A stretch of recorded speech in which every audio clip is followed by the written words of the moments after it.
தென்காசியில் 18 வயது நிரம்பாத சிறுவர்கள் ஓட்டிய இருசக்கர வாகனங்களை பறிமுதல் செய்த போலீசார் அவர்களது பெற்றோர்களை வரவழைத்து கண்டித்து அறிவுரை வழங்கினர்.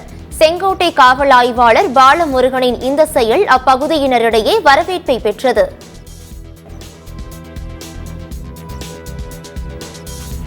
சப்போஸ் கை கால் உடைஞ்சாலும் கொஞ்சம் ரிப்பேர் பண்ணி கொண்டு வந்துடலாம். மற்றபடி ஏதாவது நாய் போச்சுன்னா அப்போ நீங்கள் என்ன பண்ணணும்? நீங்கள் தான் அவங்களுக்கு அறிவுரை சொல்லி வண்டியை எடுக்கக்கூடாது. வண்டியை நீங்கள் மட்டும்தான் ஓட்டணும். ஓட்டும் போது ஹெல்மெட் போட்டுருக்கணும். அவங்க பின்னாடி உட்காந்தாலும் ஹெல்மெட் போட்டுருக்கணும். தண்ணி அடிச்சுட்டு வண்டி ஓட்டக்கூடாது.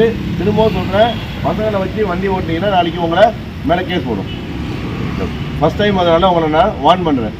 உங்கள் வீட்டில் போய் சொல்லணும். ஸ்கூல் ஸ்டூடெண்ட்ஸ்னால நான் உங்களை ஸ்கூலுக்கு ஸ்டேஷனுக்கு வர சொல்லலை. ஆனால் உங்கள்கிட்ட ஒப்படைக்கிறேன். திருப்பி இந்த பிரச்சனை வரக்கூடாது. பண்ணலாமா? ஆமாம், இதுக்கு மேலே பண்ணிங்கன்னா நல்லா இருக்கு. எப்படி ஓட்டுன்னு தெரியும். ஓடி போய் லாரியில் மோதிட்டானுங்க. ஒருத்தர் ஹாஸ்பிட்டலில் இருக்காரு, ஒருத்தர் அடிபட்டு வீட்டில் இருக்காரு. அந்த பிள்ளைங்களோட நிலைமை பாரு. அந்த மாதிரி எதுவும் வரக்கூடாதுன்னு சொல்லி தான் இப்போ டிஸ்ட்ரிக்ட் லெவலில் சொல்ல